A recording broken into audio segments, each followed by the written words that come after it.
Hey friend, please subscribe. 1 second for you. Big deal for me. I was in the middle of reformatting a deck for a contractor pitch when my vision started to blur. Not slowly either. 1 second I was adjusting bullet points, the next I couldn't read the screen. My head felt like it was full of water. My chest was tight, but I kept working, fingers shaking on the keyboard. I don't remember falling. Next thing I knew, I was in a hospital bed, wires all over me, machines beeping in some kind of rhythm I couldn't follow. The lights were dim, but sharp. I tasted blood in the back of my throat, like I'd bitten my tongue. A nurse leaned over me, saying something about how I'd been out for a few hours. I tried to talk, but my throat was raw. Doctors came in later, looked serious. One of them asked if I had a history of heart disease. I didn't. They said I'd had a heart attack. Not stress, not dehydration. A real, full-on heart attack at 32. They asked about emergency contacts. I gave them my parents' numbers, even though I knew better. I told them to call my mom first because she usually answers. 2 days passed. Nothing. No call. No visit. No text. I thought maybe they didn't get the message or something went wrong. I even asked the nurses to double-check. They had. Twice. Late on the second night, I finally picked up my phone. I hadn't looked at it since the collapse. My hands were still shaky, but I scrolled through notifications, hoping, stupidly, that maybe someone had reached out. That's when I saw it. Chelsea had posted an Instagram story. It was a backyard cookout. Tara by the grill, Dad sipping beer, Mom smiling like nothing was wrong. The caption slapped me in the face. No drama today. That was the word she used. Drama. Not my brother's in the hospital. Not he had a heart attack. Just no drama. Quick break. Before we keep going, drop your city or country in the comments. Curious where people are tuning in from. And let's continue. I stared at that post for a long time, the smell of hospital disinfectant creeping up my nose like it wanted to make a home there. I zoomed in. Everyone looked happy, relaxed. It was sunny. And there I was, alone, hooked up to machines, waiting for someone to act like I existed. Even when I was a kid, I knew they didn't really see me, but I didn't think they'd outright ignore a damn heart attack. I put my phone down, reached for the water cup with the stupid plastic lid, and missed. It fell, crashed to the floor. The nurse came rushing in, asked if I was okay. I didn't answer. I just looked at her and said, "Can you take me off the family contact list?" The nurse nodded and made the change in the system. No more family contacts. I stared at the ceiling, half expecting some wave of guilt to hit. It didn't. Next morning, I checked my phone for the first time since seeing that cookout post. 74 missed calls, no joke, and one text from my dad. "We need you. Answer immediately." No, "Are you okay?" No, "We're sorry we didn't come." Just another damn demand. I didn't answer. I called Roy, hadn't talked to him in months, maybe a year.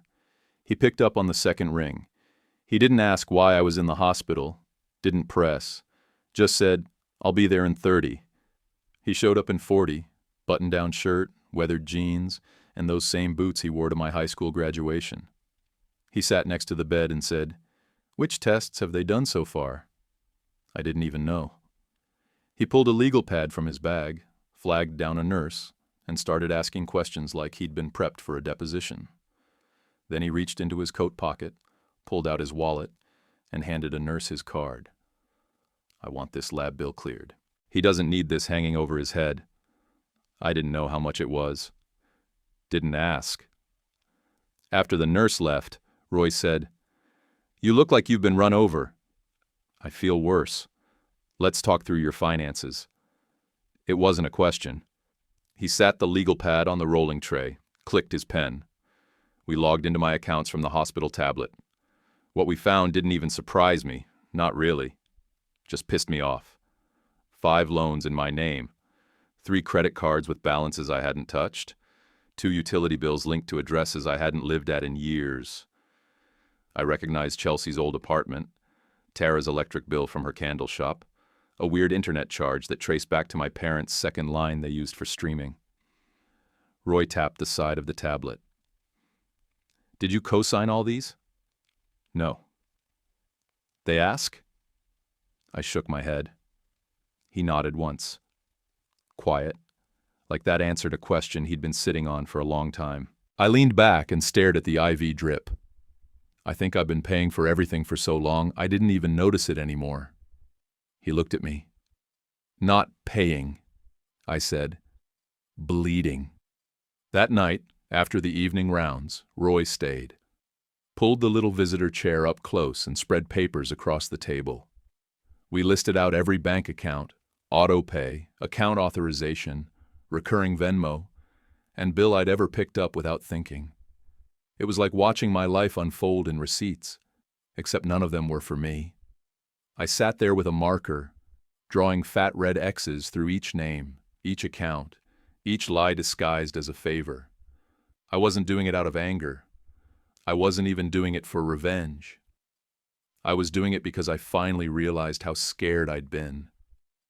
That if I said no, they'd leave me behind, like I didn't matter. But they'd already done that. I had a heart attack, and they had a cookout. Roy took over my phone and handled the first wave. Called 3 credit card companies. Froze the accounts. Then he started a fraud log. Every step documented. "You can't fix it all overnight," he said, standing to stretch his back. "But you're gonna fix it. And this time, you're not doing it alone." I didn't say thank you. I just nodded. We didn't talk much after that. Just worked. At midnight, I unplugged one of the hospital chargers that had been feeding my phone all day. The screen lit up again. Missed calls climbing. Chelsea, Tara, Dad. I put it on airplane mode and went to sleep. By the next morning, the silence was gone. I woke up to 37 new texts, 9 voicemails, and 3 missed FaceTime calls, all from family. Chelsea had sent a screenshot of her bank account, $27.03, no context, just a text under it. "WTF is going on?" Then Tara chimed in with her peacekeeper routine. "Please don't punish me for what others did. I love you. I've always tried to stay neutral." Neutral. That's what she called forwarding my W-2 to Mom last year, as a joke. Dad didn't message at first. He just showed up. I looked out my apartment window, and there he was, parked across the street in his old blue truck, just sitting there. No knock, no call, just parked. 5 hours later, after he finally pulled off, I got a text. "You're about to destroy everything we built." "We?"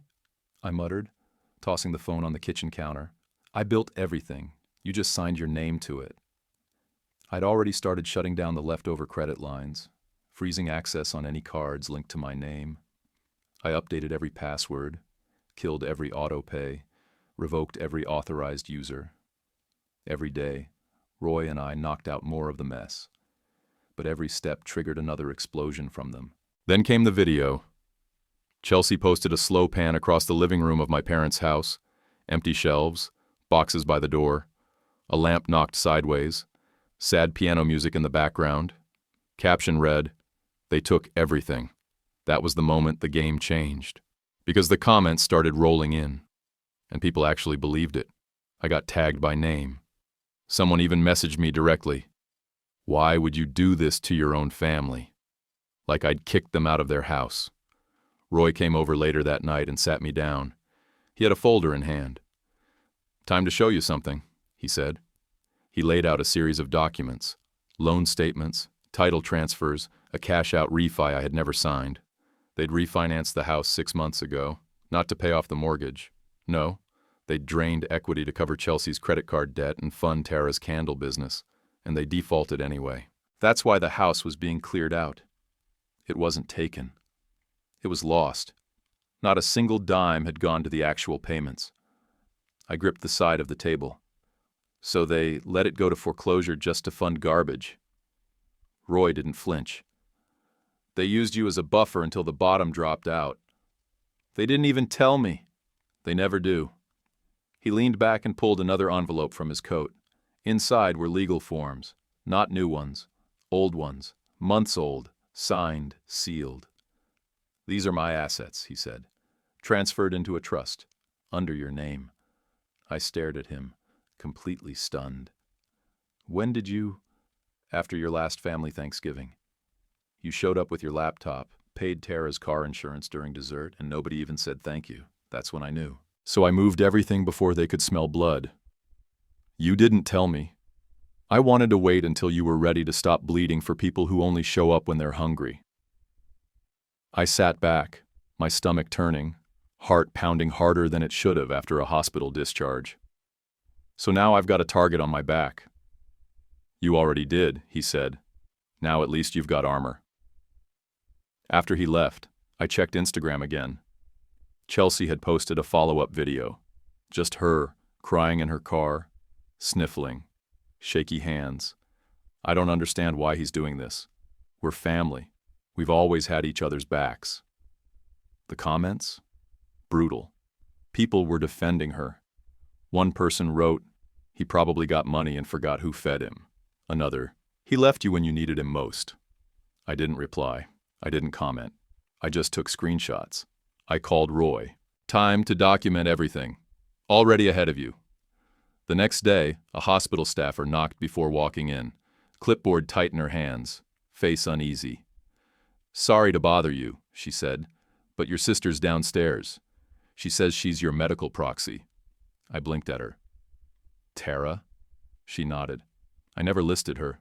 I never listed any of them. I figured. The nurse shifted her weight. "Do you want us to let her up?" I stared at the door for a second, jaw locked. Number keep her out. And flag my chart. Nobody gets access unless they're cleared by Roy. She nodded again, a little relieved, and left the room.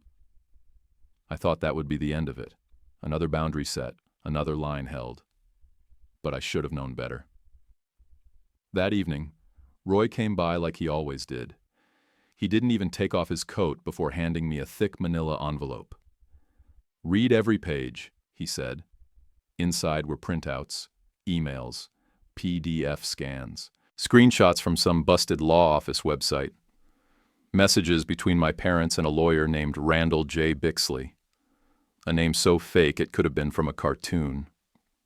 The subject lines: guardianship filing prep, mental health documentation, financial authority draft. I flipped through page after page, hands going numb. There it was in black and white, a letter from my mom stating that I'd suffered a mental health collapse triggered by stress and delusion. My dad backed it up with a note saying I was medically compromised and unable to manage long-term decisions. This is a lie," I said, holding the page up. Roy didn't blink. "Of course it is. They're trying to get control of everything again. They've done it before." I looked at him. "What?" He sat down across from me, like he'd been waiting to say it. "They tried this same move on your Uncle Greg. Years back, when he sold his share of the family business and cut contact. No one ever told me that. Because they made him look crazy. Said he went off the deep end. You probably heard Mom talk about it at Christmas, like he vanished on purpose." I remembered. She used to say, "Greg's always been unstable. He couldn't handle real life." Now I knew why he disappeared. I went back to the papers. The last few emails spelled out their plan clear as day. Gain guardianship, gain account access, retake financial control before outside influence damages family structure. Outside influence. That meant Roy. "They're not even subtle," I said. "No," he replied, "because they're desperate." I put the papers down and took a breath. I didn't cry, didn't throw anything. I just grabbed the legal pad Roy kept in my drawer, flipped to a fresh page, and made a new list. "Cease and desist," I said, writing it out. "Full fraud alert," I added. "Financial lockout, attorney authorization, and start recording every message, every call, every attempt." Roy pulled out his phone. "Already talked to Alan. He's ready when you are." Alan was Roy's lawyer, the one who set up the asset protection months ago, the one who didn't play games. We called him right then. Roy explained the situation. I filled in gaps. Alan didn't even sound surprised. This kind of thing, he said, is more common than people think. It's disgusting, but it's not new.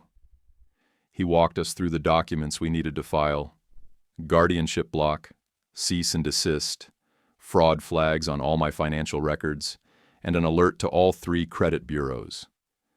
Then he said something I'll never forget. From this point forward, they're not family, they're liability.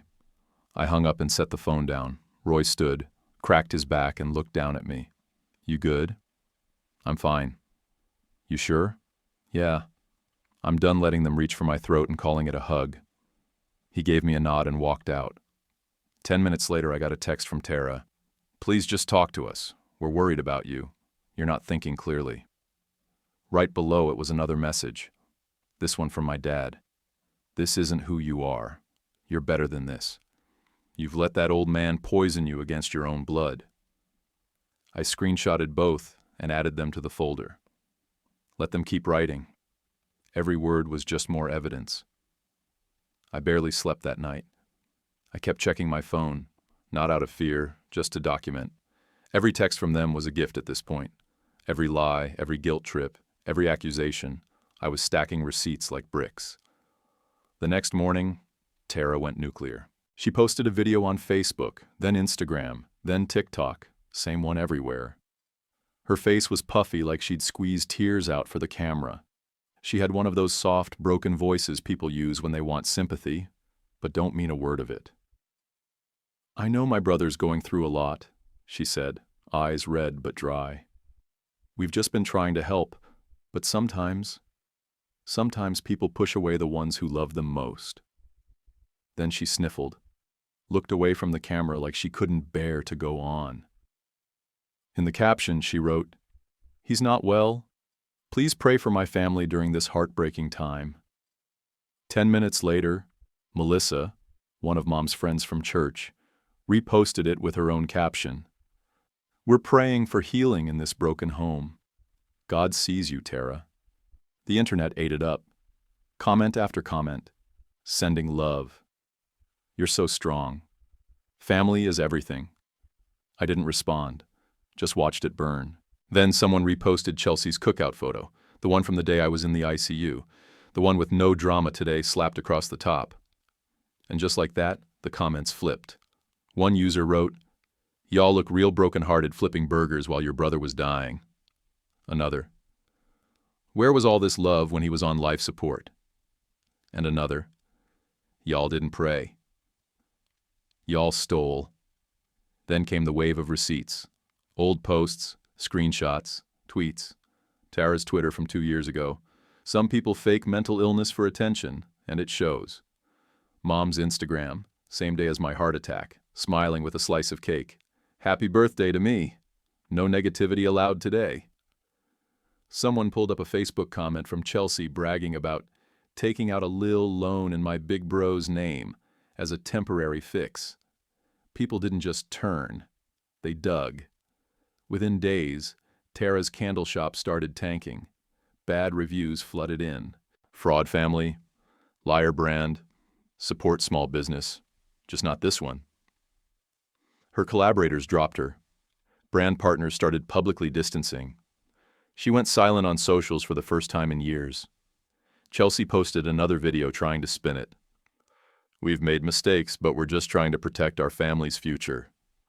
Someone in the comments replied with a screenshot of her Venmo request to me from the week before my heart attack.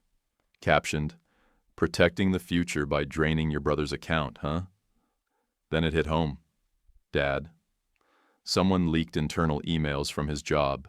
He worked logistics for a local vendor that prided itself on integrity-driven partnerships. A customer had flagged the family drama. 3 days later, he was fired. I didn't celebrate, didn't gloat, but I wasn't sorry either. Actions had consequences, and for once, they were getting hit with all the ones they'd been dodging for years. Then I got the text from Mom. No caps, no drama, just, "Please, can we talk?" That was it. No apology, no explanation. Just her trying to sound small and human, like we hadn't just survived a full-blown family smear campaign with legal paperwork to prove it. I read it twice. Then I closed the thread, archived the message, and shut off my phone. They could keep telling their version of events. The sweet daughter, the worried sister, the honorable father, the misunderstood mother. Let them sit in it. Let them explain why the world suddenly stopped buying what they were selling. The text came the morning of my discharge. It was from Tara. Come to the house. We need to talk. I didn't even hesitate. I hit delete. No reply. No energy for games. I was waiting for Roy to pick me up when my phone rang. Unknown number, but I answered. "Hey, it's Jen," the voice said. I blinked. "Jen from high school?" "Yeah, I saw what's been going on. Thought you should check Facebook." I opened the app while she stayed on the line. There it was. A photo posted on my mom's page. Public, front and center. All four of them standing outside the old house. A U-Haul in the background. Everyone dressed like it was a Sunday picnic. The caption? "We forgive him. He's still our brother." I zoomed in. Tara was holding a framed photo of me at maybe 8 years old. Missing front teeth, arms wrapped around our family dog like I didn't know what betrayal meant yet. Underneath the photo was another caption. "We're keeping a room ready." Jen was still on the line. "You okay?" I didn't answer. I just hung up. It didn't even make me angry. It just felt fake, performed, like they were setting a trap made of pity, the kind of thing that only works if you still care what people think. The next day, Roy met me in the lobby with a stack of discharge papers and a black envelope. "Certified delivery," he said. "From your dad." Inside was a single page, handwritten, his version of a will. If I returned and reconciled, I'd remain in the inheritance. If not, I'd be disowned. His exact words: "This family must be preserved. We can't reward betrayal." I read it twice. Then I laughed, not out of spite, just pure disbelief. They'd lied, stolen, dragged my name, and tried to take legal control of my life. And I was the one being disinherited? Roy didn't say anything, just handed me his phone. "Want me to call Alan?" I nodded. When Alan picked up, I told him everything. "Got it," he said. "I'll prepare the response. You want the full block?" "Yeah," I said. "All of it. Legal disavowal, no contact order, financial wall, permanent." He exhaled like he'd been waiting for that line. "Understood." I hung up and handed Roy his phone back. We walked out of that hospital like we were leaving a crime scene. By the time we got home, the social media posts had ramped up again. Tara had reshared the family photo with a new caption. "We know he's hurting. We still love him." It felt like emotional ransom. They weren't trying to fix anything. They were just performing sympathy, hoping someone would pressure me into playing along. I turned off my phone for the rest of the night. The next morning I met Roy at his kitchen table. Coffee, legal pad, folder. We made another list. Everything left to seal. Every document, password, alert, and lockout. Alan had already drafted the no contact order. I signed it. Then I signed the inheritance disavowal. Roy watched me. "That's the last tie, son." I nodded. "Good. Sure you don't want to keep some leverage?" "I don't want anything that ties me to them." He reached across the table and folded the papers. "Then you're free." 2 weeks later, Roy and I packed the truck, turned off our phones, and drove straight to Colorado, middle of nowhere. No welcome committee, no neighbors, just a small cabin on a ridge, Wi-Fi strong enough for work, and trees thick enough to block the world out. We unloaded in silence. No need for words, just him handing me boxes, and me stacking them like I'd done it 100 times. That first night, I stood outside on the porch. Cold air, pine needles, silence, real silence. Not the kind you get in a hospital or a fake hug or a group text. This was silence that didn't expect anything from me. I started a remote gig, part-time, flexible, no meetings. I cut my hours to 20 a week and never looked back.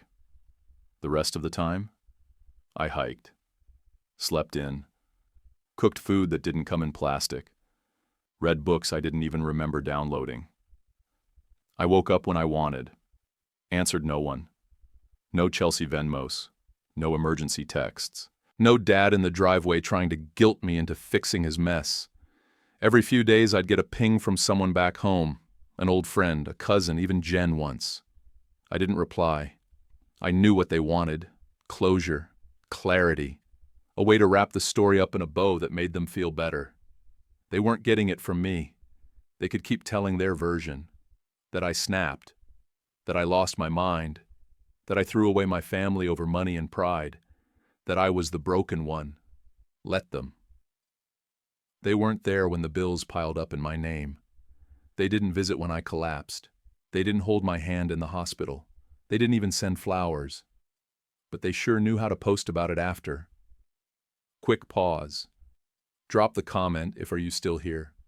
Curious? Who's still listening? Thanks, friends. And the story? Some nights I'd lie in bed and think about how much I gave them. Time, money, space in my head I'll never get back. I waited years for someone to notice I was drowning. All I got was silence and bills. I'm not angry. Not anymore. I'm not bitter either. That'd mean I still cared. I'm just done. And sometimes, being done is the strongest move you'll ever make. YouTube picked this for you. Tap it. Let's see if they guessed right.